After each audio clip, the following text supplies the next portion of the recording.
আমন্ত্রণ ২১ রাতে। আমাদের আজকের বিষয়, ভারত কেন পায়ে পাড়া দিয়ে ঝগড়া চায়। আজকে আমাদের সঙ্গে উপস্থিত আছেন এম কায়সার, স্পোর্টস এডিটর, আমার দেশ। আপনাকে স্বাগত জানাচ্ছি। আমাদের সঙ্গে আছেন সাবেক কূটনীতিক সাকিব আলী, আপনাকে স্বাগত জানাচ্ছি। ধন্যবাদ।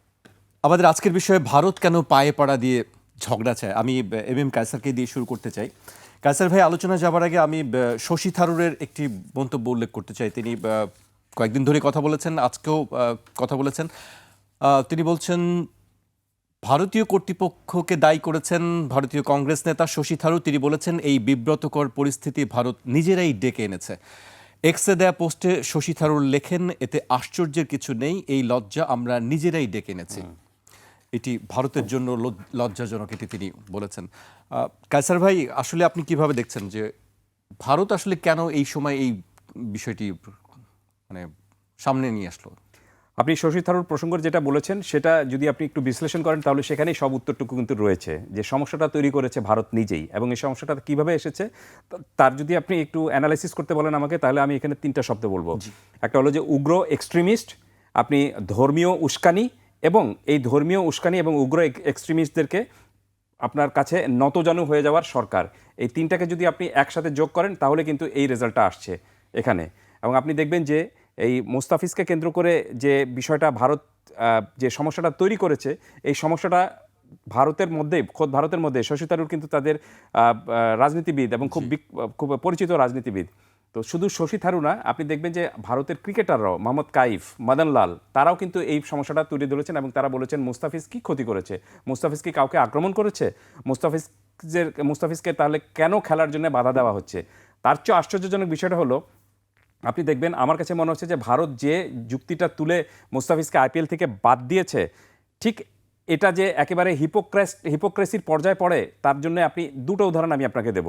একটা দেখবেন যে মুস্তাফিজ কিন্তু এই আইপিএলে খেলার আগে আইসিএল নামে একটা রয়েছে, এটা আপনার খেলেন ওই যে দুবাইতে, আরব আমিরাতে যে টুর্নামেন্টটা হচ্ছে, এবং সেই টুর্নামেন্টেও কিন্তু আপনি যে দলে তিনি খেলে থাকেন সেই দলেরও কিন্তু আপনার এই ফ্র্যাঞ্চাইজির ওনার কিন্তু ইন্ডিয়ান একজন। ঠিক একই রকমভাবে সাকিব আল হাসান যে দলে খেলে থাকেন ওই টুর্নামেন্টে, সেটার মালিকানাও কিন্তু আপনার কেকেআরের, মানে শাহরুখ খানের। তো তারা সেই টুর্নামেন্টে খেলতে পারেন, সেই দেশে খেলতে পারেন, কিন্তু ভারতে তাদের খেলতে সমস্যাটা কোথায়? এই যে আপনি এক ধরনের একটা উগ্রবাদের কাছে নতি স্বীকার করে নেওয়াটা, এটা আমি মনে করি যে পুরো আন্তর্জাতিক পরিমণ্ডলে এবং বিশ্ব রাজনীতিতে ভারতের জন্য একটা বড় পরাজয়ের হিসাবে এটা কাউন্ট হবে। আর এই সমস্যাটা তৈরি করে ভারত যে প্রবলেমটা তৈরি করেছে, সেই প্রবলেমটা আর একটু সামনে বাড়ছে। কিভাবে সামনে বাড়ছে? যে মুস্তাফিজের মতো একজন সিঙ্গেল ক্রিকেটারকে আপনি যদি ভারতের নিরাপত্তা দিতে না পারেন, তাহলে আপনার ফেব্রুয়ারিতে যে বিশ্বকাপ শুরু হতে যাচ্ছে, সেখানে আপনি পুরো বাংলাদেশ দলকে কিভাবে নিরাপত্তা দিবেন। আর একটু ব্যাখ্যায় যাই, সেটি হলো যে শুধু বাংলাদেশ দল না, বাংলাদেশ দলকে আপনি জানেন যে বাংলাদেশ দল যখন কোনো বৈশ্বিক আসরে খেলতে যায়, তার সঙ্গে নিয়ারলি 100 জনের মতো সাংবাদিকরা যান এবং সমর্থকরাও যান খেলা দেখার জন্য। তাহলে এই সমর্থক, এই সাংবাদিকদেরকে আপনি কিভাবে নিরাপত্তা দিবেন? সো সেই বিবেচনায় আমি মনে করি যে সার্বিক পরিস্থিতি অ্যানালাইসিস করে বাংলাদেশ ক্রিকেট বোর্ড যে সিদ্ধান্তটা নিয়েছে, যে এই মুহূর্তে বাংলাদেশ ক্রিকেট দলের ভারতে খেলতে যাওয়ার মতো নিরাপত্তা নেই, এটি আমি মনে করি যে একেবারে কোনো আবেগীয় কোনো সিদ্ধান্ত না, এটা একটা প্রাগম্যাটিক একটা সিদ্ধান্ত নিয়েছে। সব কিছু বিচার বিবেচনা করে বাংলাদেশ ক্রিকেট বোর্ড যে এত বোল্ডলি এবং সাহসিক একটা সিদ্ধান্ত নিতে পারবে, এ কারণে আমি মনে করি যে বাংলাদেশ ক্রিকেট বোর্ডকে একটা ধন্যবাদ অবশ্যই তাদের পাওয়া উচিত। এবং তারা যে লজিকে এই সিদ্ধান্তটা নিয়েছে, সেই লজিকটা একেবারে লজিক্যাল, এবং যে বিকল্পটা তার করিয়েছে, এমন না যে বাংলাদেশ বলেছে যে আমরা খেলবো না, খেলার জন্য আপনার বিকল্প একটা উপায় কি হতে পারে, সেটাও কিন্তু ক্রিকেট বোর্ড দেখিয়ে দিয়েছে। এখন বিষয়টা হলো যে এই পুরো বিষয়টার সমাধান করার দায়িত্ব যাদের, তারা যদি সমাধান করতে চান, তাহলে সমাধানের উপায় একটাই এখন, সেটি হলো যে বিকল্প হিসাবে বাংলাদেশের যে আপনার শ্রীলঙ্কার সাথে যে শ্রীলঙ্কা এবং ভারত, এই দুটো দলকে মিলিয়ে, দুটো দল কিন্তু একসঙ্গে হয়ে একজোট হয়ে এবারে টুর্নামেন্টের আয়োজনটা করছে। তো বাংলাদেশের সব খেলাগুলো আপনি শ্রীলঙ্কায় হবে, আর ভারতের খেলাগুলো ভারত যেরকমভাবে তাদের মতো করে করবে সেটা। সো ভারতীয় ক্রিকেট বোর্ডের এখন উচিত হবে, এবং আইসিসির উচিত হবে, ভারতীয় ক্রিকেট বোর্ড না, যেহেতু টুর্নামেন্টটা আইসিসির এখন উচিত হবে টুর্নামেন্টটা একটু রিশিডিউল করা, এবং বাংলাদেশের খেলাগুলো ভারতের মাটিতে না, আপনি শ্রীলঙ্কার মাটিতে আয়োজন করাটা। আমি জানি না যে ভারতীয় ক্রিকেট এই আইসিসি এটা কবে নাগাদ এই সিদ্ধান্তটা নেবে, তবে সিদ্ধান্তটা খুব দ্রুত নিতে হবে, বিকজ মাত্র 1 মাস সময় বাকি রয়েছে। আর এটা করতে গেলে খুব বেশি কষ্ট করতে হবে তা কিন্তু না। আমি শেষ করছি ছোট্ট একটা ব্যাখ্যাটা দিয়ে, সেটি হলো যে দেখবেন যে বাংলাদেশ দলের গ্রুপ পর্বে 4টা ম্যাচ বাংলাদেশের দলের রয়েছে। দ্যাট মিনস আপনি 4টা ম্যাচকে রিলোকেট করতে হবে, যে বাংলাদেশের সাথে যাদের খেলা রয়েছে নট নেসেসারি যে তাদেরকে ওই সময় পুরো সময় জুড়ে বাংলাদেশের সঙ্গে শ্রীলঙ্কায় থাকতে হবে। বাংলাদেশের ম্যাচ যেদিন রয়েছে তার 2 দিন আগে ওই দলগুলো সেখানে যাবে। এরকমভাবে যদি আপনি রিলোকেট করতে পারেন তাহলে আমার কাছে মনে হচ্ছে যে সমস্যার সমাধান হয়ে যেতে পারে। যদিও ভারত বলছে যে এখন এই সমস্যার সমাধান করাটা টাফ হয়ে যাচ্ছে, কারণ আপনি জানেন যে শিডিউল হয়ে গিয়েছে, অ্যাকোমোডেশন হয়ে গিয়েছে, লজিস্টিক সাপোর্টগুলো সবগুলা লকড করা হয়ে গিয়েছে, কোন হোটেলের টিম থাকবে সেটা আপনি আগাম সব সেট করে ফেলেছেন, ইভেন আপনি প্রোডাকশন কস্ট যেটা রয়েছে সেটাও ঠিক করে ফেলেছেন। সো সব কিছু মিলে এই সমস্যাটা সমাধান করাটা একটু টাফ হবে। প্রবলেমটা হলো যে এই সমস্যাটা যে তৈরি করেছে ভারত, এবং সেটা যদি সমাধান করার জন্য টাফ হয়ে থাকে, এটা সমাধান করতে হবে তাদেরকেই। জি, কায়সার ভাই চমৎকার বক্তব্য শুনছিলাম। আমি সাকিব আলীর কাছে আসতে চাই। সাকিব ভাই, ক্রিকেটের বাইরে অন্য কোনো কিছু কি আসলে আপনি দেখতে পাচ্ছেন? মানে শুধু কি মোস্তাফিজের কারণেই এই ঘটনাটি হয়েছে, নাকি আসলে যে কেউ থাকলেই এ ধরনের ঘটনা ঘটতে পারত? এটা অনেকেই বলেছেন এটা সৌম্য সরকার বা লিটন দাস ওরা যদি থাকতো তাহলে আসলে কিভাবে হতো। হ্যাঁ, আমি মনে করি যেটা যে হয়তো বা সৌম্য যদি এটা হতো বা লিটন যদি হতো তাহলে হয়তো বা এইটা হতো না। মানে তারা সৌম্যকে ঠিকই খেলতে দিত বা লিটনকে খেলতে দিত। আমি কেন এটা বলতেছি, এখন দেখেন এইটা কিন্তু পুরোপুরি রাজনৈতিক ইস্যু। আমরা যদিও গেমস নিয়ে বলছি, কিন্তু এটা রাজনৈতিক ইস্যু। আমি আপনাকে কয়েকটা উদাহরণ দিতে চাই, যে শুরু করি। সেটা হচ্ছে যে 1936 অলিম্পিক্সে জেসি ওয়েন্স হিটলার, আপনার মনে আছে? আপনাদের সুতরাং রাইট উইং বা যারা থাকে সাধারণত তারা স্পোর্টসকে কিন্তু আপনার এক ধরনের নিজেদের বীরত্বের একটা হিসাবে করে এবং এটা নিয়ে রাজনীতি করে। আপনি জানেন যে 1980 Los Angeles Moscow Olympics I think United states boycott করেছিল। 1984 বোধহয় Los Angeles Olympics Soviet union boycott করেছিল। সুতরাং বয়কট এবং এগুলো চলে। কিন্তু আবার অন্যদিকে দেখেন যে বেইজিং এবং আমেরিকার কূটনৈতিক সম্পর্ক যখন শুরু হয় তখন একটা কথা বলা হয়তো পিং পং ডিপ্লোমেসি। তার মানে টেবিল টেনিস প্লেয়াররা যে আসলে মানুষের কিন্তু সম্পর্ক উন্নয়ন করছে। তার মানে আসলে আমি যেটা বলতে চাই, এটা হচ্ছে আপনার মনের ভিতরে। আপনি যদি কারোর প্রতি বিদ্বেষ ভাবাপন্ন হন তখন আপনি কি করবেন? স্পোর্টসকে আপনি দেখবেন একটা শক্তি পরীক্ষা হিসাবে। আর আপনি যদি মনে করেন আপনি যদি বন্ধু ভাবাপন্ন হন, আপনি যদি মনে করেন যে পৃথিবীর মানুষের মিলেমিশে থাকা উচিত, তাহলে আপনি কিন্তু সেটাকে একটা মিলেমিশে খেলার একটা, একসাথে আমরা খেললাম, একজন আরেকজনকে শ্রদ্ধা করলাম, জিতলাম বা হারলাম, এটা কোনো বিষয় না, এইভাবে দেখা উচিত। এখন আপনি আরেকটা জিনিস খেয়াল করবেন যে ইস্ট জার্মানি একসময় কিন্তু, যখন ইস্ট জার্মানি ছিল, তারা তখন কিন্তু অলিম্পিক্সের সবচেয়ে বেশি কিন্তু মেয়েদের বিশেষ করে মেডেলগুলো তারা পেত। এবং এটা পরে বের হয়েছে যে তারা কিন্তু আপনার এইটার পিছনে অনেক ডোপিং করতো। মানে তাদের কাছে তারা আসলে মানে ওইটা বীরত্ব হিসাবে তাদেরকে দেখাইতে হবে। এইটাকে তারা আসলে ঠিক খেলা হিসাবে দেখতো না। কিন্তু we have to understand that. ইন্ডিয়ার ব্যাপারে যেটা হয়েছে যে ইন্ডিয়া তো অবশ্যই ভারত ক্রিকেটে পৃথিবীর শ্রেষ্ঠ টিমের মধ্যে একটা, যদি শ্রেষ্ঠ হইতে পারে, এবং শ্রেষ্ঠর জন্য অস্ট্রেলিয়া এবং বোধহয় ইংল্যান্ডের সাথে তারা করে, ভাই আরো ভালো বলতে পারবেন আমার থেকে। সো তারা এটা করে। সো এইখানে তাদের যে সুপ্রিমেসিটা আছে, দেখেন এই সুপ্রিমেসিটাকে আপনি ব্যবহার করতে পারেন মানুষের মানে বন্ধুভাবাপন্ন পিং পং ডিপ্লোমেসির মতো, অথবা আপনি করতে পারেন যে আমরা একে আটকাবো বা একে আমরা খেলতে দিব না, যেটা পাকিস্তানের সাথে তারা করে।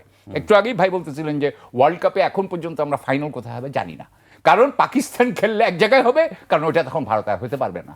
So see what they have done. এখন আপনি আমাকে বললেন, আপনি যে কোয়েশ্চেনটা শুরু করছেন সেখানে আসি।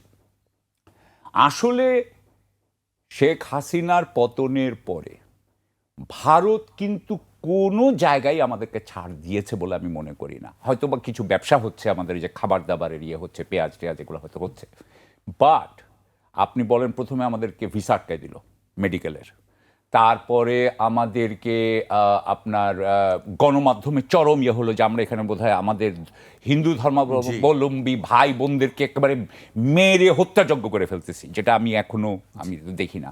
তারপরে হলো গিয়ে আপনার আমেরিকার সাথে, আমার মনে আছে আমার এইখানেই আমি আর এক অনুষ্ঠানে একবার তখন বলছি আমেরিকা যখন ট্রাম্প আসবে তোমাদের দেখা যাবে, and you know there is going on. তারা কোনো দিকেই আমাদেরকে ছাড় দেয় নাই। মুস্তাফিজকে যে খেলতে দিচ্ছে না এটাও তাই।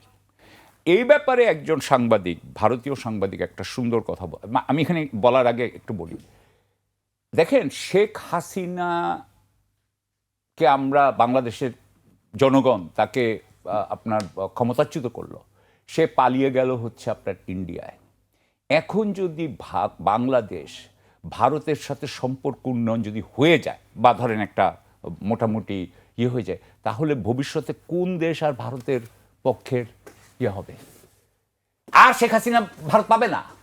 So this is the thing, this is their dilemma, যে অজিত দোভাল বা ওনাদের যে ডিলেমা, যে সিকিউরিটি কনসার্নে আমরা যেরকমভাবে আমাদের পক্ষের লোক চাই, আমরা যদি আমাদের পক্ষের লোককে চরমভাবে প্রোটেক্ট করতে না পারি, আমরা যদি আমাদের পক্ষের লোককে ক্ষমতাচ্যুত হওয়ার পর আবার বসাতে না পারি, তাহলে কিন্তু আমরা মনে করব যে আমাদের আর কোনো শক্তি নাই। আপনি জানেন, যেমন আমি একটা উদাহরণ দিয়ে বলতে পারি, ইরানের শাহ মোসাদ্দেক ফেলে দিয়েছিল, মানে মোসাদ্দেক হয়েছিল, তারপর মোসাদ্দেককে সিআইএ সরিয়ে দিয়ে আবার শাহকে বসিয়েছে। সো ইন্ডিয়ার, আমি এই জন্য দেখেন ওরা কিন্তু বলে আওয়ামী লীগকে ইলেকশনে আনতে হবে, এই যে জয়শঙ্কর সাহেব এসে ওইটা বলে গেলেন। সো বেসিক্যালি হচ্ছে যে this is there main problem. তারা শেখ হাসিনাকে আবার যতক্ষণ না ঢুকানো যাচ্ছে ততক্ষণ ওনাদের যেই শক্তির যে ভাবমূর্তি, এটা থাকতেছে না। আর ভাবমূর্তি যদি না থাকে তাহলে কিন্তু ওনারা এটা কন্ট্রোল করতে পারবেন না। সো এইটার একটা হচ্ছে মুস্তাফিজ, এবং এখানে এক ধরনের এইটার আরেকটা এইটার ব্যাখ্যা আছে, যেটা একজন ভারতের একজন সাংবাদিক দিয়েছেন, আমি আজকেই দেখলাম। সেটা হচ্ছে ওয়েস্ট বেঙ্গল ইলেকশন হবে কিন্তু মার্চ এপ্রিলে। ওয়েস্ট বেঙ্গলকে বিজেপি চায়, বিজেপি এটার জন্য অনেক ফাইট করতেছে বহু বছর ধরে, মমতাকে সরাইতে চায়। অমিত শাহ বোধহয় 2 দিন ধরে হোটেলে ছিলেন, আমি শুনলাম 29-30 হোটেলে ছিলেন। এখন ওখানে যদি ধরেন যখন এই যে ধরেন কেকেআর যখন খেলছে, মানে ওরা কি দেখায়, ওরা দেখায় হচ্ছে যে হিন্দুদেরকে বাংলাদেশের প্রতি এক ধরনের বিদ্বেষ থাকতে হবে, কারণ তোমরা যারা বাংলাদেশে একসময় ছিলা, তোমরা চলে আসছো, রিফিউজি হয়েছো, সুতরাং তোমরা তো বাংলাদেশের এগেনস্টে যাও। আর যারা এখানে হিন্দু আছে, যারা পশ্চিমবঙ্গেই অরিজিনালি, তারাও বাংলাদেশের বিপক্ষে যাও। কেন বিপক্ষে যাও? কারণ তোমরা অনুপ্রবেশকারী, ঘুষপেটিয়া বলে না, ওরা তো বলে ঘুষপেটিয়া, আমাদের নামই তো ঘুষপেটিয়া, আমরা তো ঘুষপেটিয়াস। সো এইটা করে কিন্তু তারা প্রত্যেকবার কিন্তু এখন পর্যন্ত ফেল করেছে। এখন তারা যেটা দেখাতে চাবে, ধরেন এই সময় যখন ধরেন কেকেআর যখন খেলতেছে, কলকাতার মানুষজন অবশ্যই কেকেআরকে সাপোর্ট করে। আমার এটা, আমি নিজে স্পেকুলেট করছি যে ওরা দেখাইতে চায় হচ্ছে বাংলাদেশ হচ্ছে গিয়া পাগড়ি পরা আর লম্বা দাড়ি, they are trying to paint us in one way. কিন্তু সেখানে যদি মুস্তাফিজ যায়, একটা নিরীহ একটা ছেলে, সে সুন্দর খেলে, তাহলে কিন্তু বাংলাদেশকে হেট করা যাচ্ছে না। আমার হেট্রেডটাকে যদি আমি চরম পর্যায়ে না নিতে পারি, আমি জিতবো না ইলেকশন। সো এটা হচ্ছে হেট্রেড উৎপাদন করা, এবং ওয়েস্ট বেঙ্গলের ইলেকশন আমি মনে করি মুস্তাফিজের একটা বড় কারণ।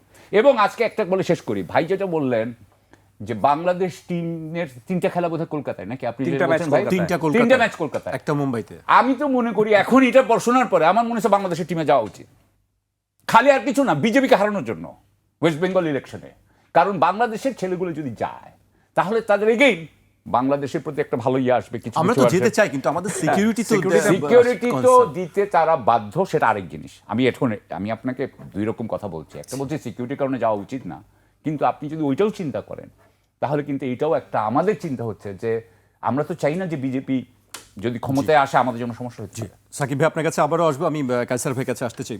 কায়সার ভাই, রাজনৈতিক অঙ্গনে আমরা গত 1.5 বছর ধরে একটি টানাপোড়েন দেখছি। ক্রিকেটেও কি আসলে কি এরকম ভবিষ্যৎকে আমরা অপেক্ষা করছে আমাদের সামনে, যে ভারতের সঙ্গে আমাদের ক্রিকেট সম্পর্কটাও কি ওইদিকে চলে যাবে? যাওয়া উচিত না। কারণটা হলো যে ক্রিকেটের সঙ্গে রাজনীতিতে জড়ানোটা কখনোই উচিত না। শুধু ক্রিকেট কেন, আপনি যে কোনো স্পোর্টসের সাথে রাজনীতি জড়ানোটা উচিত না। কারণ হলো স্পোর্টস হলো এত বিগ হৃদয়, মানে স্পোর্টসের খেলা, বা আপনি মর্যাদার খেলা, মানে ফুর্তির খেলা। এবং এটা ধরেন আপনি ভাই যেভাবে বললেন, যেটা যুদ্ধ থামিয়ে দেয়, 2 বৈরী দেশকে এক করে দেয়। কিন্তু যখন আপনি এটার মধ্যে যখন আপনি স্পোর্টসের স্পিরিটের মধ্যে রাজনীতিকে টেনে নিয়ে আসবেন, তখন সেটা কুলুষিত হতে বাধ্য। উদাহরণ হিসাবে বেশি দূর যাবো না, দুটো উদাহরণ দেই। নাম্বার 1 উদাহরণ, সেটি হলো যে পাক ভারত যে সমস্যাটা চলে আসতেছে। দেখুন, তারা সব ধরনের সম্পর্ক তাদের মধ্যে রয়েছে, কিন্তু ক্রিকেট মাঠে তারা হ্যান্ডশেক করে না, দুই ক্যাপ্টেন মিলে হ্যান্ডশেক করে না। সেটা ধরুন আপনি কত মানে অমর্যাদাকর একটা বিষয়। আপনি একসাথে ক্রিকেট খেলছেন, আপনি একদল হারছে একদল জিতছে, কিন্তু আপনি টস করার আগে একজন আরেকজনের সাথে কথা বলছেন না, হ্যান্ডশেকও করছেন না। অথচ স্পোর্টসের স্পিরিটটা হলো যে আপনি খেলা শুরু করার আগে হ্যান্ডশেক করবেন, এবং খেলা শেষ হওয়ার পর যেই দলই জিতুক সবাই মিলে কিন্তু হ্যান্ডশেক করবে। তার মানেটা হলো যে যতক্ষণ পর্যন্ত আমি মাঠে খেলছি ততক্ষণ পর্যন্ত কিন্তু আপনি প্রতিযোগিতা, প্রতিদ্বন্দ্বিতা এবং আমাদের লড়াইয়ের সেই মানসিকতা। কিন্তু যখনই খেলাটা শেষ হয়ে গেল তখন কিন্তু সবাই আমরা একজোট। This is called sporting spirit. তো এই স্পিরিটটা নষ্ট করে দিচ্ছে কি? রাজনীতি।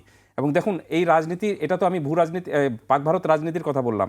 এই রাজনীতির পরিমণ্ডলে জড়িয়ে আমাদের সাকিব আল হাসানও কিন্তু তার ক্যারিয়ারটা এক অর্থে শেষের দিকে যার যেরকমভাবে সুন্দর করে শেষ করার কথা ছিল সেটা কিন্তু তিনি করতে পারেননি। তার একটাই মাত্র কারণ, সেটা হলো যে তিনি খেলতে খেলতেই রাজনীতিতে জড়িয়ে পড়েছিলেন, এবং এই রাজনীতিতে জড়িয়ে পড়ার কারণেই তার কিন্তু ক্যারিয়ারটা যেভাবে শেষ করার কথা ছিল, যত সুন্দরভাবে শেষ করার কথা ছিল, সেটা সুন্দরভাবে শেষ করতে পারেননি। তো মোদ্দা কথাটা হলো যে রাজনীতির জায়গায় থাকবে, খেলার জায়গায় থাকবে, কিন্তু যখনই আপনি এই খেলার মধ্যে রাজনীতিটাকে টেনে আনার চেষ্টাটুকু করবেন তখন দেখবেন যে এই সমস্যাগুলো তৈরি হয়ে থাকে। আর আমি সবসময় একটা জিনিস বিশ্বাস করি যে খেলা কিন্তু জাস্ট ইটস এ গেম। এটাকে আপনি যুদ্ধ মনে করার কোনো কিছু নেই। ঠিক অনেকে বলেন না যে দেখে মনে হচ্ছে যেন পাক ভারত যুদ্ধ দামামা, কোনো মতেই আসলে এই জিনিসগুলো হওয়া উচিত না। এটা লেখার জন্য অনেকে বলেন ভারত পাকিস্তান মহারণ, কিন্তু এটা আপনি এটা যুদ্ধ কখনোই আপনি খেলা হতে পারে না। খেলাই একটা খেলা শেষ হয়ে গেল, আপনি তারপরে সব কিছু শেষ। আপনি দেখুন এই ব্রাজিল আর আর্জেন্টিনার যে ম্যাচ হয়, সেখানেও কিন্তু আপনি ওই খেলা শেষ হয়ে যাওয়ার পর তারপরে ওই সব দেশে কিন্তু আর এগুলো নিয়ে আলোচনা হয় না, কিন্তু আমাদের এখানে এই জিনিসগুলো নিয়ে বেশি আলোচনা হয়। কারণটা হলো যে আমরা সব সময় যে কোনো পরিস্থিতিতে যে কোনো বিষয় জিততে চাই। তো আপনি অনেক সময় অনেক বিষয় রয়েছে যে আপনি পাশের জনকে জিতিয়ে দিয়েও কিন্তু জেতার আনন্দটুকু পাবেন। স্পোর্টসের স্পিরিট কিন্তু তাই বলে। এইখানে কে জিততেছে আসলে কাসের ভাই? না ভারত জিততেছে না বাংলাদেশ জিততেছে, কেউই তো আসলে, সবাই তো লুজারই হচ্ছে। সবচেয়ে বড় লুজার হচ্ছে ভারত, নিজেই ভারত লুজার হচ্ছে। কারণ তারা জানে যে দাবির মুখে মুস্তাফিজকে এখান থেকে তারা সরিয়ে দিয়েছে আইপিএল থেকে, সেই দাবিটা কোনো মতে যৌক্তিক কোনো দাবি না।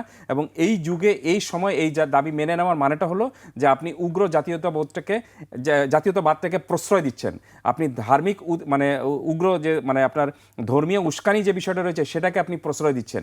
আর ভাই যেভাবে বললেন যে এখানে যদি নামটা মুস্তাফিজ না হয়ে যদি মোহনদাস ঠাকুর হতো তখন কী ব্যবস্থাটা হতো। তো আমার কাছে মনে হয় যে এখানে মোহনদাস ঠাকুরও হোক, অথবা লিটন দাসই হোক, অথবা সৌম্য সরকারি হোক, যেই হোক না কেন, এখানে একটা ধর্মীয় পরিচয়টা অবশ্যই একটা বিষয় রয়েছে, এবং সেই সঙ্গে কিন্তু একটা দেশের পরিচয়টা একটা বড় বিষয় রয়েছে।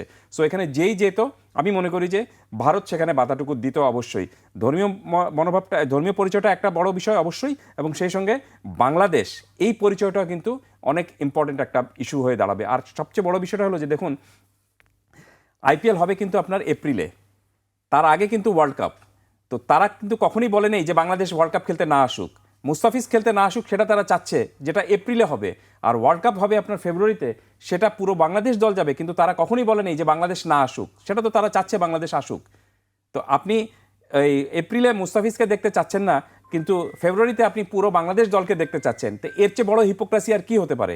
সো প্রবলেমটা ভারত তৈরি করেছে, এবং তারা এই উস্কানিমূলক যে বিষয়টা রয়েছে, যে ধর্মীয় এক ধরনের উস্কানি যারা দিচ্ছেন এবং যারা উগ্র জাতীয়তাবাদটাকে প্রশ্রয় দিচ্ছেন, তাদের কাছে, তাদের দাবির কাছে নতজানু হওয়ার কারণেই কিন্তু ভারতীয় দল আজকে ভারত সরকার কিন্তু এই সিদ্ধান্তটি নিয়েছে। আর অনেকে বলছেন যে কী কারণে মুস্তাফিজকে মানা করা হয়েছে সেটা এখন পর্যন্ত ভারত আনুষ্ঠানিকভাবে জানায়নি। ভাই, এটা আনুষ্ঠানিকভাবে জানানোর কিছু নেই তো, কারণ আপনি যখন স্লোগান হচ্ছে, মিছিল হচ্ছে যে বাংলাদেশ থেকে যদি মুস্তাফিজ এখানে খেলতে আসে তাহলে ইডেনের পিচ খুঁড়ে ফেলা হবে, গ্যালারি জ্বালিয়ে দেওয়া হবে, স্টেডিয়াম পুড়িয়ে দেওয়া হবে, এরপর কি আপনি আর বলার অপেক্ষা রাখে যে কেন মুস্তাফিজকে তারা খেলতে মানা করছে? তার মানেটা হলো যে সেই সময় যে অনিরাপদ একটা পরিস্থিতি তৈরি হবে, সেই অনিরাপদ পরিস্থিতিকে সামাল দেওয়ার মতো এখতিয়ার ভারত সরকারের নেই বলেই তারা মুস্তাফিজকে যাতে এই টুর্নামেন্টে খেলতে না আসেন এই কারণে বিসিসিআইকে জানিয়েছে, এবং বিসিসিআই সেটা আপনার কেকেআরকে জানিয়েছে। সো প্রবলেমটা এক জায়গায়, সেটা হলো যে ক্রিকেট খেলার মতো ভারত এখন পর্যন্ত নিরাপদ কিনা, সেই প্রসঙ্গটা যে বাংলাদেশ তুলেছে, আমি মনে করি একেবারে পারফেক্ট একটা প্রসঙ্গ তুলেছে। নাও বল এখন আইসিসির কোর্টে, আইসিসিকে একটা সিদ্ধান্ত অবশ্যই জানাতে হবে। তবে প্রবলেমটা হলো যে আইসিসি যারা চালান তাদের ম্যাক্সিমাম কিন্তু ভারতীয়। ভারতীয়। কিন্তু প্রবলেমটা হলো যে আপনি এই সমস্যার সমাধান না করে বেশি দিন সামনে বাড়তে পারবেন না, আর বাংলাদেশকে আপনি বাধ্য করতে পারবেন না যে ভারতে গিয়েই তাদেরকে খেলতে হবে। কারণ এখানে আইসিসির একটা রুলসে দেওয়া আছে যে নিরাপত্তার কথা যদি মানে সংশ্লিষ্ট দেশ যদি মনে করে যে আছেই, নিরপেক্ষ ভেন্যুতে খেলা। নিরাপত্তার ইস্যুটা যদি সংশ্লিষ্ট দেশ মনে করে যে যথেষ্ট না, তাহলে তারা এই টুর্নামেন্টে বা ওই জায়গায় না তারা নাই আসতে পারে। এবং বাংলাদেশ দল সেটা, বাংলাদেশ ক্রিকেট বোর্ড সেটা জানিয়েছে, এবং বাংলাদেশ ক্রিকেট বোর্ড সেটা জানিয়ে দিয়ে বলে দিয়েছে যে আমরা টুর্নামেন্টে খেলতে চাই, তবে নিরপেক্ষ ভেন্যুতে, যেখানে আমাদের নিরাপত্তা নিয়ে অন্য কোনো চিন্তা করতে হবে না। সৈকতের অবস্থা কি? আমরা জানি যে ওয়ার্ল্ড কাপে তার আম্পায়ারিং এর কথা আছে, সেখানে কি তিনিও কি আসলে যাবেন নাকি যাবেন না? না, তিনি এলিট প্যানেলের আম্পায়ার, এখন পর্যন্ত কনফার্ম হয়নি যে তিনি এই টুর্নামেন্ট করবেন কিনা। তবে যেহেতু এলিট প্যানেলের আম্পায়ার, তিনি অবশ্যই তার মানে সেই মর্যাদার দিক থেকে এই টুর্নামেন্টে তার অবশ্যই তার পাওয়ার কথা। প্রশ্নটা হলো যে তিনি ভিসা পাবেন কিনা। যদিও তার অস্ট্রেলিয়ান পাসপোর্ট রয়েছে, কিন্তু তিনি বাংলাদেশ থেকে ভিসা যদি নিতে চান, তাহলে সেই ভিসাটা পাবেন কিনা সেটাও একটা বিষয় রয়েছে। দর্শক বা সাংবাদিক, যারা সংবাদকর্মী আছেন, তাদের ক্ষেত্রে কি হবে? একই অবস্থা, একই সমস্যা। তো আপনি তো কোনো জায়গা থেকে তো ভিসা হচ্ছে না। যেমন আপনি আমাকেই জিজ্ঞেস করুন, আমি কিন্তু এই ওয়ার্ল্ড কাপের জন্য অ্যাক্রেডিটেশন করেছি, এখনো অ্যাক্রেডিটেশনের আপনার অ্যাপ্রুভমেন্টটা আসেনি, তবে অবশ্যই আসবে, আমি জানি এটা, কারণ আমি 2007 সাল থেকে সবগুলো ওয়ার্ল্ড কাপ করে এসেছি। সো আমার অ্যাক্রেডিটেশন আইসিসি কখনোই আটকাবে না বা কোন সমস্যা তৈরি করবে না। দুশ্চিন্তা এক জায়গায়, ভিসা পাবো কিনা বা ইন্ডিয়ান ভিসা পাবো কিনা। তো এই সমস্যাগুলি, এবং আমি একটু পিছনে ফিরে যাচ্ছি, আপনি দেখবেন যে 2011 সালে যে ওয়ার্ল্ড কাপ হয়েছিল, যেটা বাংলাদেশেও যেটার পার্ট ছিল, বাংলাদেশে বিশ্বকাপটা হয়েছিল, শ্রীলঙ্কায় হয়েছিল এবং ইন্ডিয়ায় হয়েছিল। সেই বিশ্বকাপে 2011 বিশ্বকাপে বাংলাদেশ থেকে যেসব সাংবাদিকরা ওয়ার্ল্ড কাপ কভার করতে গিয়েছিলেন, তারা মুম্বাইতে গিয়ে কিন্তু অনেক সাংবাদিক হোটেল পাচ্ছিলেন না, তাদেরকে বাংলাদেশি বলে কিন্তু হোটেল দেওয়া হচ্ছিল না। এবং অনেকে যখন হোটেলটা পেয়েছিলেন, তখন তাদেরকে রাত্রে 3টার সময় এসে হোটেলের দরজা নক করে কিন্তু পুলিশ পাসপোর্ট চেক করেছে। তো এই ধরনের জটিলতার মধ্যে যদি আপনি কোনো বৈশ্বিক আসরে পড়তে চান, তাহলে তো আমার মনে হয় না যে ভারতে যাওয়ার মতো আগ্রহ কোনো সাংবাদিক দেখাবেন। আপনি যদি আমাকে জিজ্ঞেস করেন, আমি যাব না, কারণ আমার কাছে সিকিউরিটি ফার্স্ট, এই জিনিসটা আমাকে ফার্স্ট প্রায়োরিটি দিতে হবে। সো এই সার্বিক পরিস্থিতি বিবেচনা করে বাংলাদেশ ক্রিকেট বোর্ড যে একটা অ্যাপিল করেছে আইসিসির কাছে, যে মেইলটা পাঠিয়েছে, সেটা যথেষ্ট লজিক্যাল, এবং আইসিসির উচিত হবে খুব দ্রুত এই সিদ্ধান্তটা দিয়ে দেওয়া। ঠিক যেরকমভাবে পাকিস্তান নিরপেক্ষ ভেন্যুতে ভারতের সাথে খেলে, এখন ভারত এই সমস্যাটা তৈরি করার কারণে বাংলাদেশের সঙ্গেও তাদেরকে ঠিক একই রকমভাবে করতে হবে। জি, আরেকটি আপনি বোধহয় দেখেছেন, রশিদ লতিফের একটি মন্তব্য দেখলাম। তিনি বলেছেন যে শেখ হাসিনাকে কেন বাংলাদেশে ফেরত দেওয়ার কথা বলে না ইন্ডিয়ানরা, সে কথা বলেছেন যে মোস্তাফিজকে আসতে দিচ্ছে না, তাহলে শেখ হাসিনা কেন সেখানে আছেন, সেই প্রশ্ন তিনি তুলেছেন। রাইট, সেটা তো বড় প্রশ্ন, এবং তার চেয়েও বড় প্রশ্নটা হলো যে শেখ হাসিনার সাথে আরও অনেকে, আপনি 5 আগস্টের পরে আরও অনেকে আওয়ামী লীগের অনেক নেতারা চলে গিয়েছেন, এবং তারা তো অবৈধ উপায় গিয়েছেন, বৈধ উপায় গিয়েছেন তা কিন্তু না, তারা অনেকে অবৈধ উপায় গিয়েছেন, এবং তারা সেখানে খুব ভালোভাবে মর্যাদা নিয়েই রয়েছেন। দ্যাট মিনস আপনি এটা বোঝাই যাচ্ছে যে পুরো প্রক্রিয়ার সাথে একটা রাজনীতি জড়িত। মানে ভারত যে রাজনীতিটা চায়, সেই রাজনীতি আমাদেরকে করতে হবে, এবং তাদের কথা অনুযায়ী সেরকমভাবে সব কিছু চলতে হবে। তারা যে জিনিসটা সেট করে দিবে, সেই অনুযায়ী সব কিছু করতে হবে। তো এটা তো একটা সভ্য এবং একটা সার্বভৌম দেশের নাগরিক হিসেবে কখনো এটা মর্যাদা সম্পন্ন কোনো বিষয় হতে পারে না। সো আমি মনে করি যে বাংলাদেশ ক্রিকেট বোর্ড এবং বাংলাদেশ সরকার এই পুরো বিষয়টা নিয়ে, মুস্তাফিজের বিষয়টা নিয়ে যে স্ট্যান্ড নিয়েছে, সেটা আমাদের মর্যাদাটাকে অনেক দূর এগিয়ে দিয়েছে।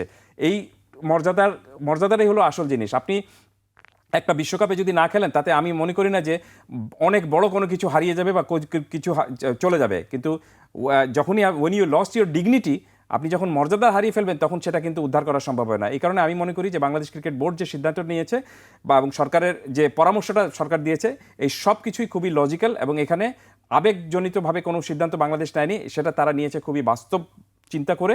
এবং এই সিদ্ধান্তে এখন বাংলাদেশ দলকে স্ট্রিক্ট থাকতে হবে, কারণ আপনি যখন একবার শিরদাঁড়া সোজা করে দাঁড়িয়েছেন, আপনাকে সোজা হয়ে দাঁড়াতে হবে, আর নতজানু হওয়া যাবে না। জি, আমরা সেটি কামনা করি। আমি সাকিব ভাইয়ের কাছে আসতে চাই। আমরা যেটা শুনছিলাম কায়েসার ভাইয়ের কাছে, যে দাদাগিরির একটি বিষয়ে সবসময় চাপিয়ে দেওয়ার বিষয় থাকে। আমরা সম্প্রতি দেখলাম যে জয়শঙ্করের একটি সফর ছিল, সেখানে সেই সফরের পর আমরা একটি ইতিবাচক অবস্থান দেখছিলাম, যে মনে হয় যে দুই দেশের মধ্যে একটি সম্পর্ক স্বাভাবিক হবে আবার। কিন্তু উল্টাটা হলো কেন? কূটনীতি এটা কি আসলে? উল্টোটা হলো এই কারণে যে ভারতে এই যে আপনি বললেন না যে এটাতে লাভ কি হচ্ছে, আপনি ভাইকে জিজ্ঞেস করতেছিলেন না যে কে লাভ হইলো, তখন আমার যেটা মনে আসলো যে এটা লাভ হবে হচ্ছে কিন্তু বিজেপির, লাভটা হচ্ছে বিজেপির। বা বিজেপির আপনি খেয়াল করেন যে 2014 থেকে তারা যে পাওয়ারে আছে, নরেন্দ্র মোদী গভর্নমেন্ট, এই সময় আপনি যদি একটা জিনিস দেখেন যে হিন্দু মুসলিম আপনার বিবাদ কিন্তু বেড়েছে, বিদ্বেষ কিন্তু বেড়েছে একদিক। এই বিদ্বেষ যেখানে বেড়েছে এবং এখানে কিন্তু আমি মনে করি এই যে আপনার মুসলিমদেরকে একটা ডিহিউম্যানাইজিংয়ের একটা আমরা পাই। যেমন একটু এক্ষুনি ভাই বললেন যে বম্বেতে আপনি হোটেল ঢুকতে পারবেন না, আপনি মুসলিম হলে আপনি কোনো রেসিডেন্সিয়াল এরিয়াতে আপনাকে যাইতে বসতে দিবেন, মানে থাকতে দিবে না। সো এই বিদ্বেষটাকে ব্যবহার করেই কিন্তু ওখানের পলিটিক্সটা চলছে। এটা যারা রাষ্ট্রবিজ্ঞানী বা তারা বলেন যে ধরেন আমেরিকা, ধরেন আপনার ইন্ডিয়া, ধরেন রাশিয়া, এগুলো কিন্তু প্রত্যেকটা দেখবেন যেগুলো right wing dictator kind of dictatorial হয়, সেখানে কিন্তু ডোমেস্টিক পলিসি কন্ট্রোলস দেয়ার ফরেন পলিসি। সো ডোমেস্টিক পলিসির কারণে সে করছে। ডোমেস্টিক পলিসিতে কি, সে ইউপির ভোটটা তার দরকার, তার আসামের ভোটটা দরকার, তার ওয়েস্ট বেঙ্গলের ভোটটা দরকার, ওইটা হইলেই হি ইজ হ্যাপি। তার জন্য আমি যদি বাংলাদেশের সাথে আমার সম্পর্ক, ওইটা পরের ব্যাপার। এটা হচ্ছে এক। দ্বিতীয় কথা হচ্ছে, তাহলে আপনি বলতে পারেন যে তাহলে জয়শঙ্করের সেইগুলো বললো কেন? কারণ জয়শঙ্করের কাজ হচ্ছে গিয়ে একটা আপনার ভদ্র একটা ইমেজ প্রজেক্ট করা। যেমন অজিত দোভালের কাজ যদি হয় যে টু সেন্ড র, এদিকে দ্বিমুখী একটি বিষয় বা দ্বিচারিতার বিষয় নাকি এটাকে ভারত সরকারের? দ্বিমুখী বলতে পারেন অথবা এটাকে কৌশল বলতে পারেন। এটা কৌশল, কারণ আমি জানি না, আমি জাস্ট কথা বলছি।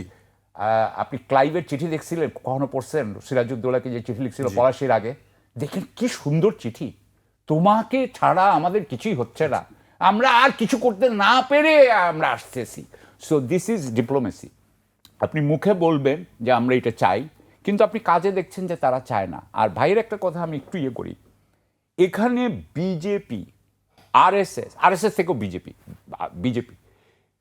BJP is not subservient to Bajrang Dal, BJP is not subservient to বিশ্ব হিন্দু পরিষদ। বিশ্ব হিন্দু পরিষদ এবং বজরং দল হচ্ছে তার স্ট্রাইক টিম। সে এক একটা কাজ এক একজনকে দিয়ে করায়। এটা তো আপনি জানেন যে পৃথিবীর অনেক দেশই আছে, সব দেশেই আছে। সুতরাং সে ওইটা করাচ্ছে আর কি। সো আমি মনে করি যে এইটা করাতে তাদের লাভ হচ্ছে আভ্যন্তরীণ। ধন্যবাদ। জি, এ পর্যায়ে আমাকে একটা বিরতিতে যেতে হচ্ছে। দর্শক, একটি বিরতি নিচ্ছি, ফিরছি এখনই।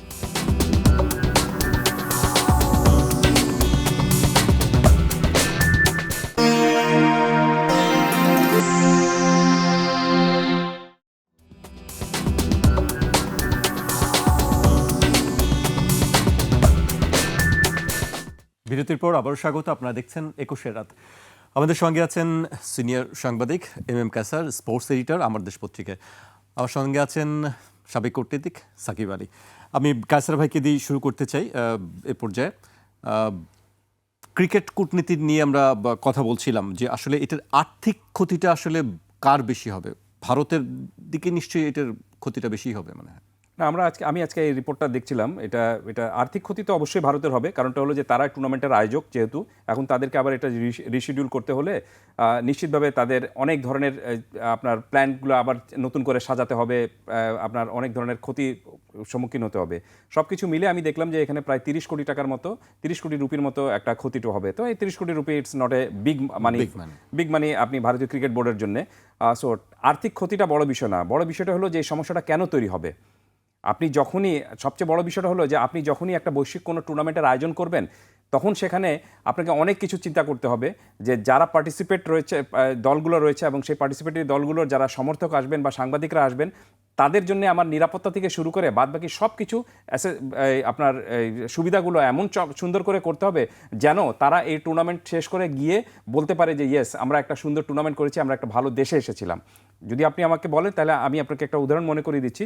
2006 সালে আপনার ফিফার ওয়ার্ল্ড কাপ ফুটবল হয়েছিল জার্মানিতে। সেই সময় আমি সেই ওয়ার্ল্ড কাপটা কভার করেছিলাম জার্মানিতে, এবং তার আগে জার্মানিতে যেতে তেমন কেউ কিন্তু স্বাচ্ছন্দ্যবোধ তেমন করতেন না, কারণ পুরো পৃথিবীর সঙ্গে জার্মানিতে এক ধরনের আপনার বৈরী মনোভাব ছিল যে জার্মানিতে এখানে আপনার এক ধরনের ব্লু ব্লাডের একটা বিষয় রয়েছে, এখানে তারা বিদেশিদেরকে খুব একটা পাত্তা দেয় না। তো তারা সেই টুর্নামেন্টের আয়োজনটা করে পুরো সেই মনোভাবটাই বদলে দিয়েছিল। এত ফ্রেন্ডলি অ্যাটমসফিয়ার ছিল পুরো জার্মানি জুড়ে যে তাদের সেই বিশ্বকাপটা তাদেরকে পুরোপুরি আগের যে পুরো বাদবাকি পৃথিবীর সঙ্গে তাদের যে বৈরী মনোভাব একটা ছিল, সেই বৈরী মনোভাবটাই কিন্তু তারা চেঞ্জ করে দিয়েছিল। সো আমি মনে করি যে যখনই আপনি এই ধরনের কোনো বৈশ্বিক টুর্নামেন্টের আয়োজন যে দেশে করবেন, সেখানে এই ধরনের বিষয়গুলো থাকা উচিত ছিল। কিন্তু কেন এটা ভারত করে নাই তার কারণটা হলো যে আপনি একটা শব্দ ইউজ করেছিলেন, দাদাগিরি। তারা সব কিছুর মধ্যে, এবং সেটা আপনি প্রতিবেশী দেশের সঙ্গে তারা সেটা বেশি করার জন্য একটু স্বাচ্ছন্দ্য বোধ করে, এবং সেই দাদাগিরি টেন্ডেন্সি দেখাতে গিয়েই তারা কিন্তু এই প্রবলেমগুলো তৈরি করে। আমার কথা হলো যে আপনি যখনই একটা বড় টুর্নামেন্টের আয়োজন করবেন, সেখানে তো আপনাকে এই বড় দিকগুলো কিন্তু চিন্তাটা করতে হবে। আর একটু আবার যোগ করি, সেটি হলো যেটি বলছিলাম, যে আমার মনে হয় যে ভারতীয় ক্রিকেট বোর্ড এই জিনিসটা হয়তো চিন্তা করতে পারেনি যে বাংলাদেশ দল এত কঠিনভাবে একটা প্রতিক্রিয়া দেখাবে। তারা এর আগেও আমরা দেখেছি যে এর আগেও তারা অনেক ধরনের ভারত কিন্তু আপনি বাংলাদেশে সফরে আসার কথা ছিল কিছুদিন আগে, তারা সেই সফরটা কিন্তু ক্যান্সেল করেছে। ইভেন আপনি এবছরে কিন্তু সেপ্টেম্বরে তারা বাংলাদেশ সফরে আসার কথা 3টা ওয়ানডে এবং 3টা টি20 ম্যাচ খেলার জন্য, কিন্তু সার্বিক যা পরিস্থিতি তাতে তারা এই টুর্নামেন্ট এই সফরটা হয়তো আবার আসবে না। ইভেন আপনি বাংলাদেশের মেয়েদের একটা টুর্নামেন্টে যাওয়ার কথা ছিল ভারতে, সেই সফরটাও ক্যান্সেল হয়েছে। কারণটা হলো যে দু দেশের মধ্যে রাজনৈতিক সম্পর্কটাই এত বৈরী হয়ে গিয়েছে, এত তিক্ত হয়ে গিয়েছে, যেখানে আপনি স্পোর্টস দিয়ে কোনো কিছু সমাধান করতে পারবেন না।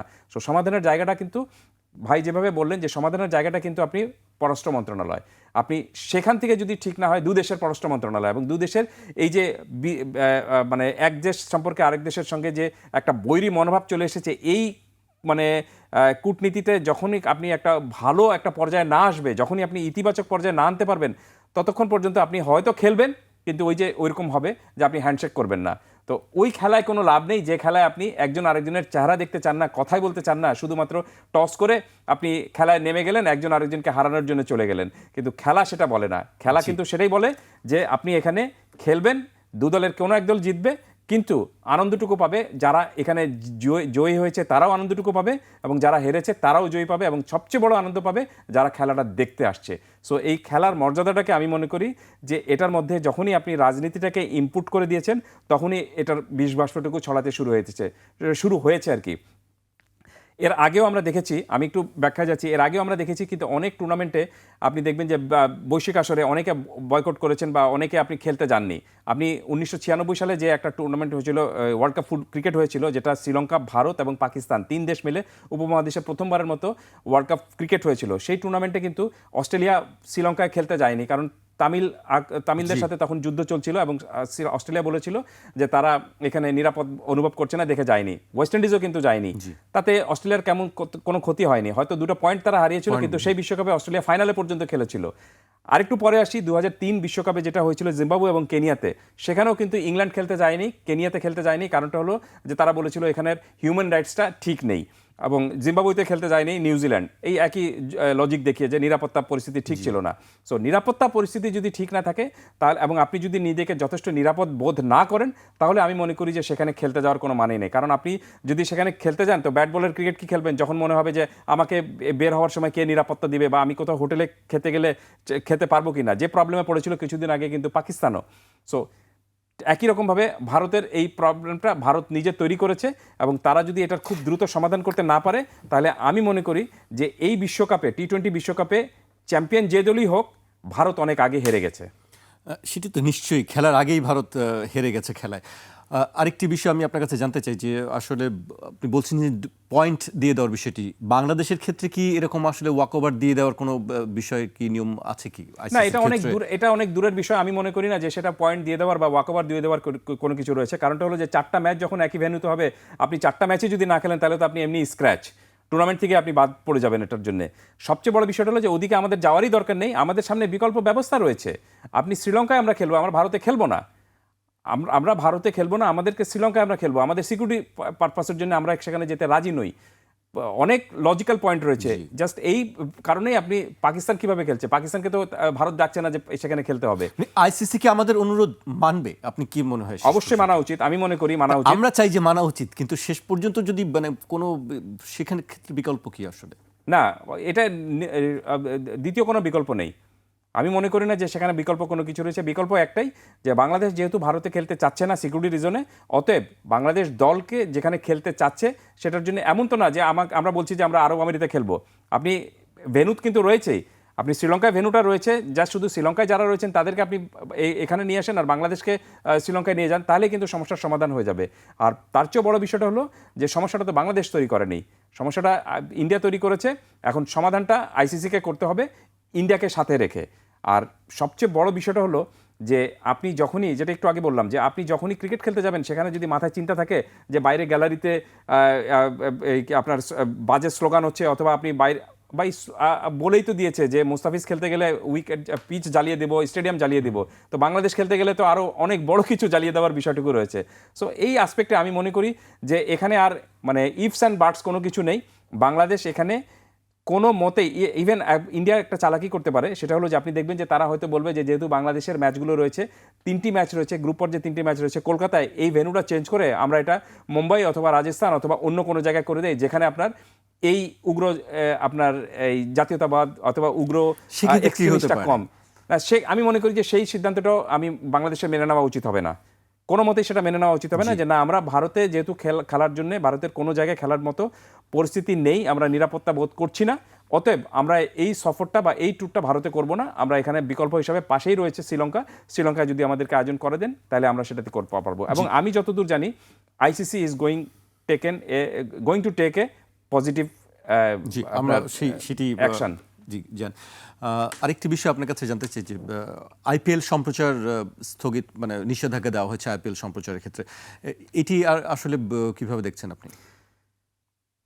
ইটস টু আর্লি টু মানে ডিসাইড। এটা আমি মনে করি যে অনেক আগে একটা সিদ্ধান্ত নিয়ে নেওয়া হয়েছে, এটা আরেকটু পরে গেলে পুরো জিনিসটা তাহলে একটু সুন্দর হতো। কারণটা হলো যে আইপিএল কিন্তু দেখায় বাংলাদেশে মাত্র একটা বা দুটো টেলিভিশন দেখায়, এবং সেটা আপনি বন্ধ করতে পারেন, সেটা হতে পারে। কিন্তু বিষয়টা হলো যে যারা এই আইপিএল সম্প্রচার বন্ধ করার জন্য বলেছেন, তারা কি জানেন যে টেলিভিশনে আইপিএল দেখার চেয়ে আপনি অ্যাপসে যে আইপিএল দেখা হয় সেটার সংখ্যাটা অনেক বেশি, এবং এই অ্যাপস কি আপনি বাংলাদেশে বন্ধ করতে পারবেন? গুগল থেকে তো যে কেউ এই অ্যাপসটা ডাউনলোড করে আপনি খেলা দেখতে পারেন।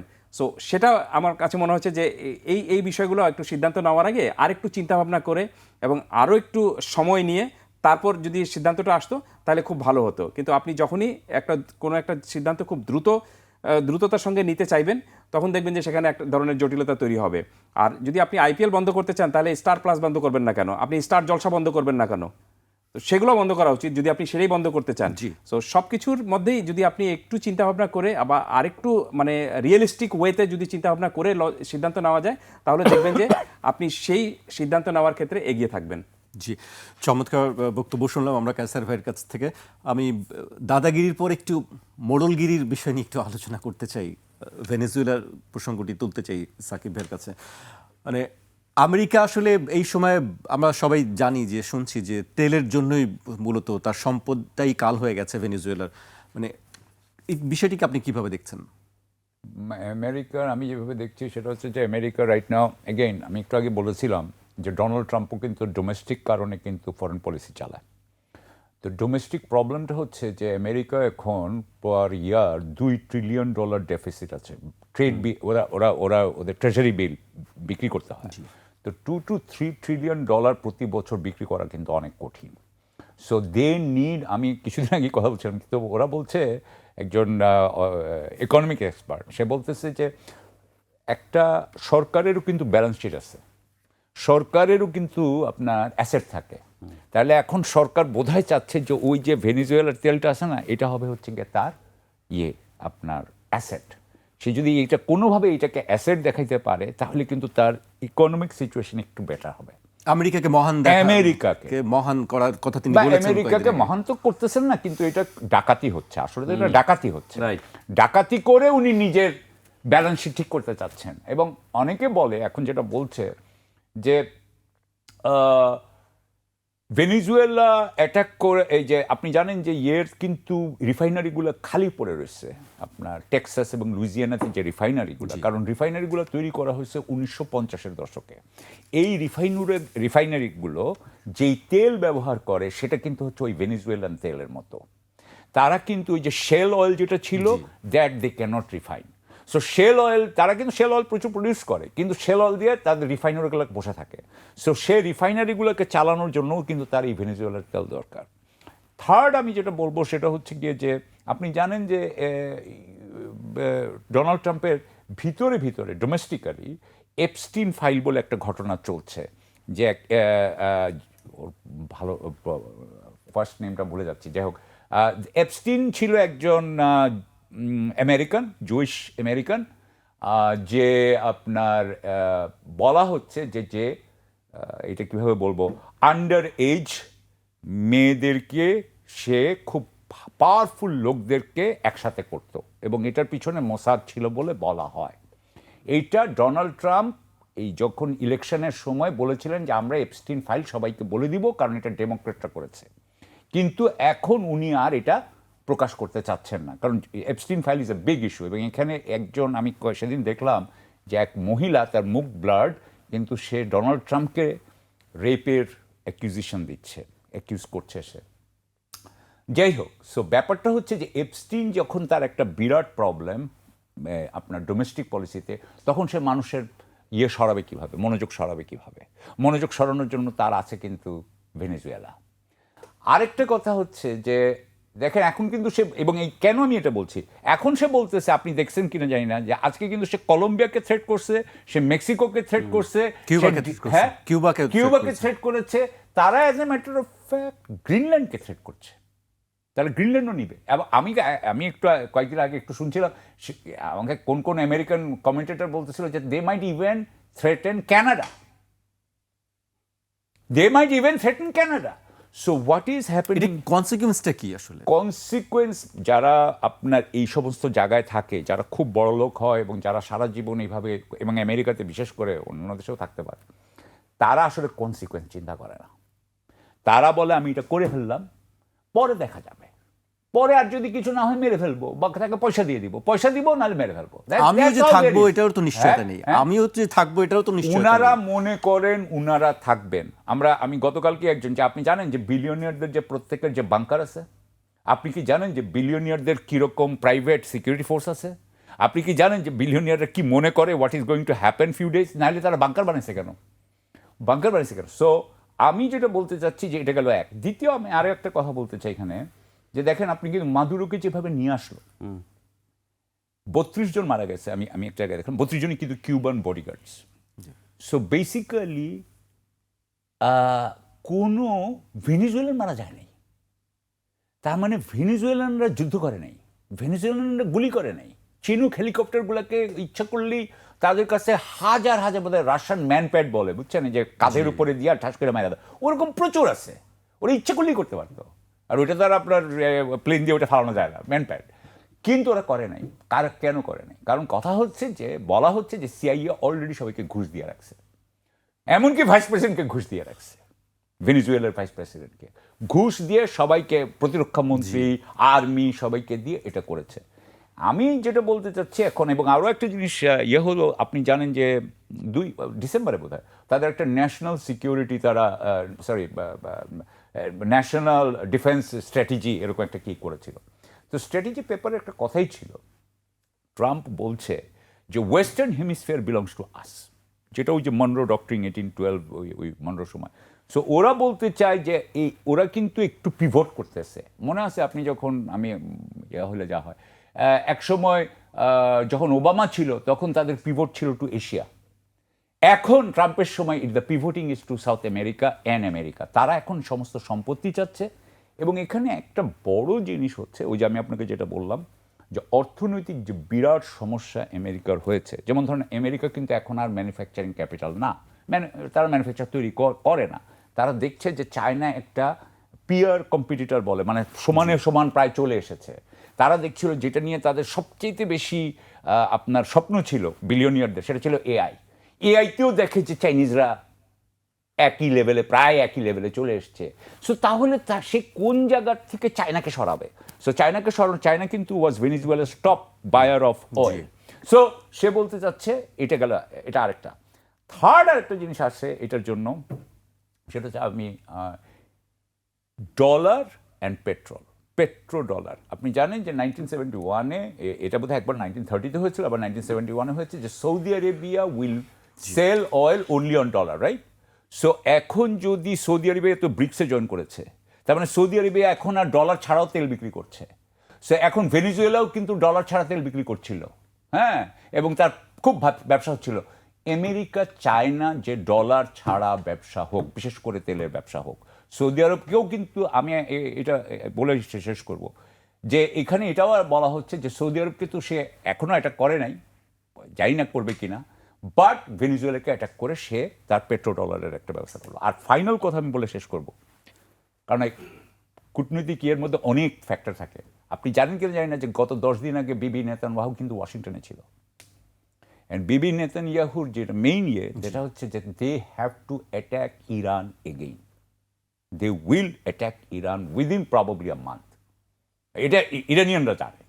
সো সেটার একটা প্রিকারসার মানে ভেনিজুয়েলা, আমার ইয়েতে যেই কিউবা আর ভেনিজুয়েলা দুইটাই তো দেশ ছিল যেগুলো অ্যান্টি মানে ইউএস এর সাথে একটু এক ধরনের ইয়ে করে হস্টাইল, তো তাকে আমি সরাই দিলাম। সো এইখানে ইরান ওয়াজ ভেরি, এখানে একটা কথা হচ্ছে কি যে ইরান যদি অ্যাটাক করা হয় তখন হরমুজ প্রণালী কিন্তু বন্ধ হয়ে যাবে। হরমুজ প্রণালী বন্ধ হলে তখন কিন্তু আমেরিকা কিন্তু ওই সময় তেল পাবে না, তাহলে ওই তেলগুলো এখন ভেনিজুয়েলা থেকে আসবে। সো আমি আপনাকে নানানভাবে বলার চেষ্টা করলাম। জি, চমৎকার আপনাদের দুজনের বিশ্লেষণ আমরা শুনলাম। আমি কায়সার ভাইয়ের কাছে খুব সংক্ষেপে একটু শুনতে চাই, শেষ পর্যায়ে চলে এসেছি আমরা। বাংলাদেশ ক্রিকেট বোর্ড কি আসলে তার সঠিক পথে আছে? অবশ্যই আমি মনে করি যে এই ইস্যুতে বাংলাদেশ ক্রিকেট বোর্ড একদম এখন পর্যন্ত সঠিক পথেই রয়েছে এবং এই পথেই থাকাটা উচিত তাদের। এখান থেকে কোনো নড়চড় করার কোনো সুযোগটুকু নেই কিন্তু। আর যেভাবে বলছিলাম যে সমস্যাটা ভারত তৈরি করেছে, সমাধানটা তাদের করতে হবে এবং কিভাবে সমাধান করতে হবে সেই প্রক্রিয়াটা বাংলাদেশ দেখিয়ে দিয়েছে। সো আইসিসির সামনেও যেহেতু বিকল্প কোনো কিছু নেই, আমরা ধরে নিতেই পারি যে যারা এই টুর্নামেন্ট কভার করার জন্য ভারত যাওয়ার চিন্তা করছিলেন তাদেরকে এখন শ্রীলঙ্কার জন্য প্ল্যানটুকু সাজাতে হবে এবং সেটাই করাটা আমি মনে করি যে উচিত হবে। জি, আপনাদের দুজনকে অনেক ধন্যবাদ আমাদেরকে সময় দেওয়ার জন্য। দর্শক, আজ এখানেই শেষ করছি। কাল আবার দেখা হবে ঠিক রাত 12টায়।